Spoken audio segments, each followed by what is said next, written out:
Olá, turma do 8º ano. Tudo bem com vocês? Eu espero que sim. Então, vamos dar continuidade aos nossos estudos sobre o continente americano, certo?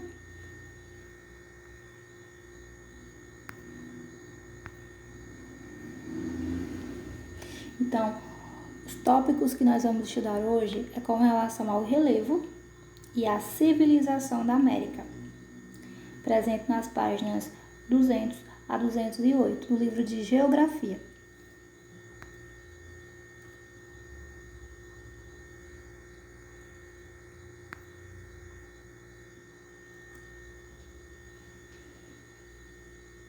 Então, devido à América ter uma grande extensão territorial, ser um grande possuidor de território, então isso acarreta em diversos climas, por exemplo, o que consequentemente vai ter uma variação em qualquer elemento que esse continente possua, inclusive uma grande variedade, uma grande diversidade de relevos. Ou seja, nós podemos dizer que a América possui todos os tipos de relevo, porém, cada uma parte da América vai possuir classificações diferentes. E para compreender essa questão das formas de relevo dentro desse continente, de como está sendo apresentado, a América ela é subdividida em 3 partes: América do Norte, América Central e América do Sul. Lembrando, pessoal, que o continente em si é continente americano, mas devido à sua grande extensão e outras características que nós vamos falar nas aulas futuras, ele possui 3 subdivisões, ok?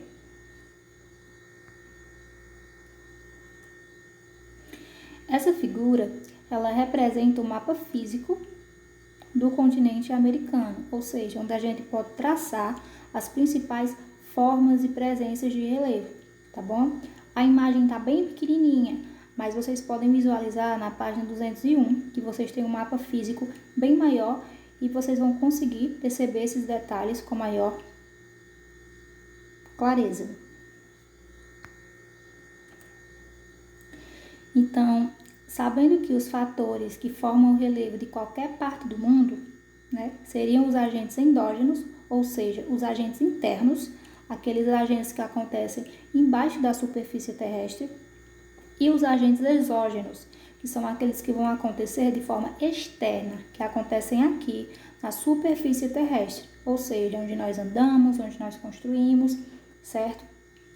E esses principais agentes são o vulcanismo e o tectonismo, que acontecem de forma interna, com influência da movimentação das placas tectônicas, como influência da movimentação do magma, certo?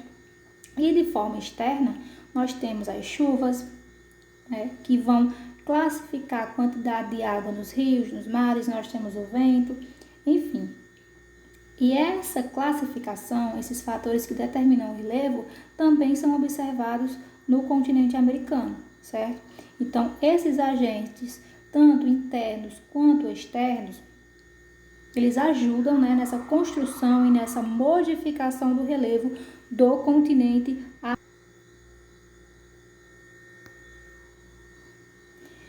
E só para vocês visualizarem, pessoal, de uma forma bem simples, mas compreendendo que não é todo o continente americano, nós temos uma visualização de alguns pontos, de algumas formas de relevo em 2 porções do continente, certo? Na parte da América do Norte e na parte da América do Sul. Consigam perceber aí, observem aí que essa figura representa os lados leste e o lado oeste. E a gente consegue perceber nas reentrâncias, nesses recortes desse perfil, algumas formas de relevo, certo? Partes de planícies, partes de planaltos. Isso varia muito. Observem aí a grande diferença que tem na América do Sul, Nós temos uma presença bem maior de relevos um pouco mais planos, de planícies, tanto litorâneas quanto costeiras. E aí nós temos essa variação entre esses 2 tópicos da América.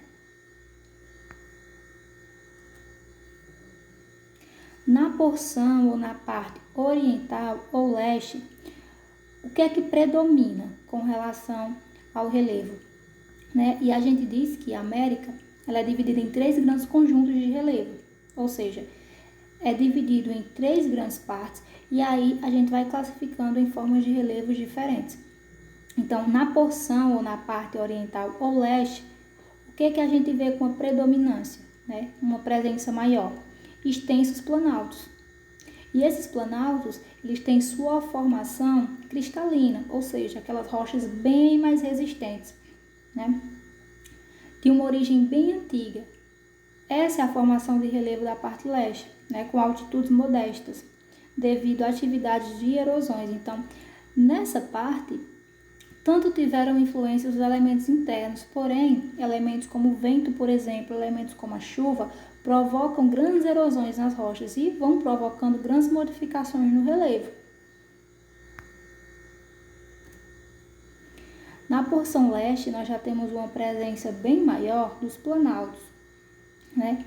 Nós temos planaltos com presença no Canadá, planaltos com presença nos Estados Unidos, e assim como os outros exemplos. E um grande destaque nós temos, né, os planaltos brasileiros.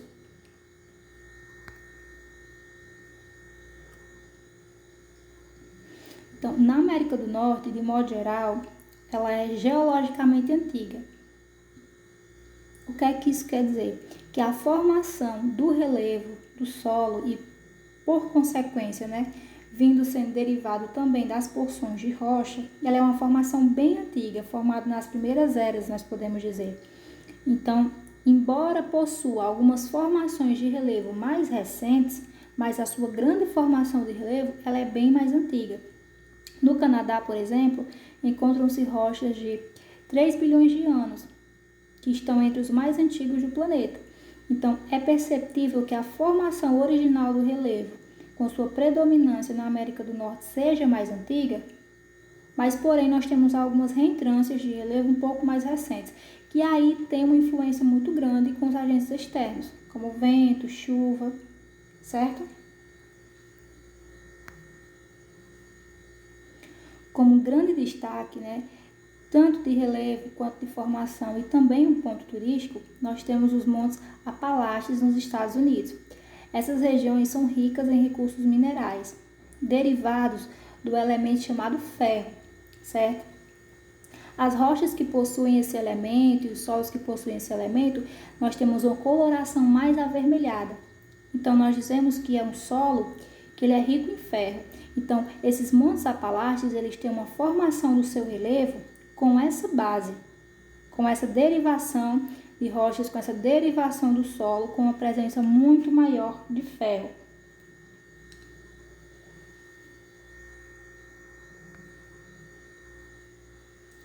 Esse é um exemplo, pessoal, dessa formação de relevo predominante na América do Norte, certo?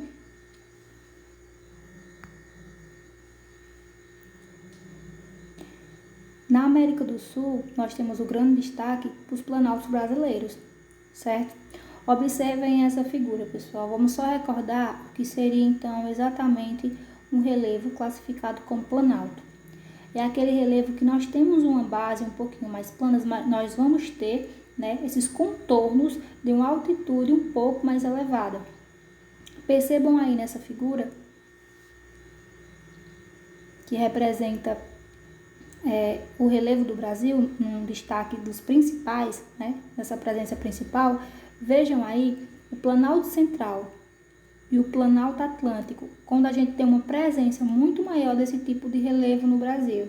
Se o Brasil está posto na América do Sul, nós temos esse grande destaque, como forma de relevo predominante, os planaltos.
E aí nós conseguimos perceber na parte classificada como América Central, né, que ela tem uma caracterização de duas partes com relação às formas de relevo, né, a sua presença. Ambas essas partes, tanto a parte continental quanto a parte insular, elas são constituídas basicamente de cadeias montanhosas, ou seja, daqueles grandes conjuntos de montanhas. Lembrando que montanhas são um relevo de uma alta relevância, tem uma certa altura, uma certa altitude. E quando nós falamos dessas cadeias montanhosas, nós estamos nos referindo a uma grande quantidade, certo? Então, quando é que acontece essa formação do relevo de montanhas nessa parte da América Central? Através do soerguimento de uma placa tectônica, né?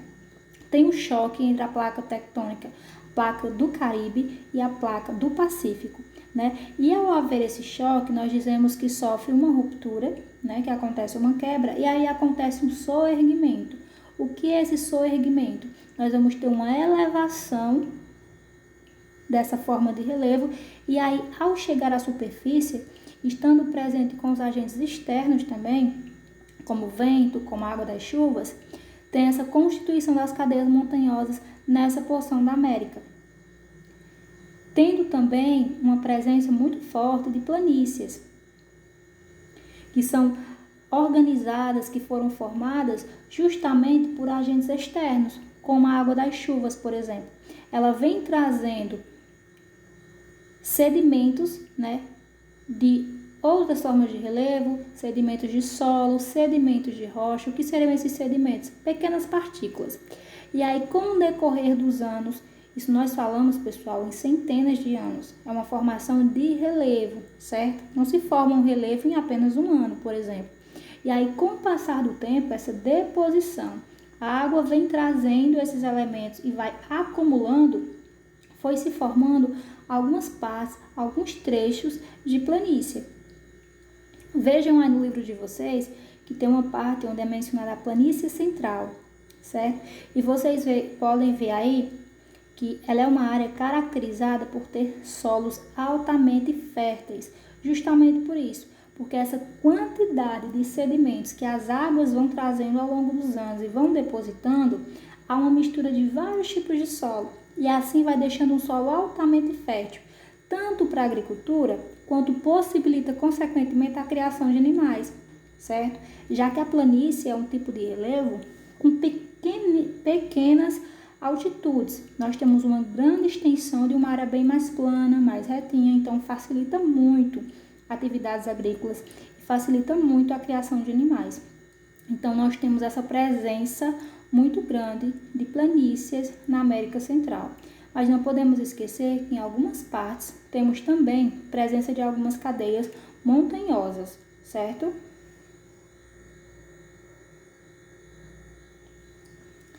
Então é isso, pessoal. Eu espero que vocês tenham compreendido, certo? É perceptível que a América, por ser um grande continente, né, e por isso ter essas três classificações e cada uma delas tem características muitas vezes até bem distintas, né? Até bem diferentes, mas não podemos esquecer que elas fazem parte de um só continente, tá bom? Então, o que é que tem que ficar bem claro para a gente?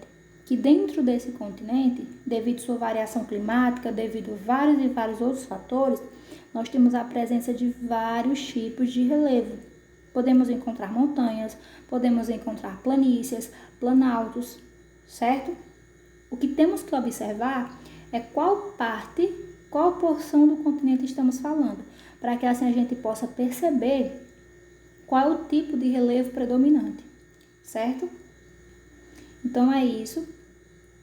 Se houver necessidade, vocês revejam o vídeo, ok? Não esqueçam de fazer a leitura do conteúdo do livro, principalmente porque o livro de vocês traz algumas figuras, traz alguns mapas e é importante, no decorrer da leitura, vocês estarem fazendo essa referência às imagens do livro, certo?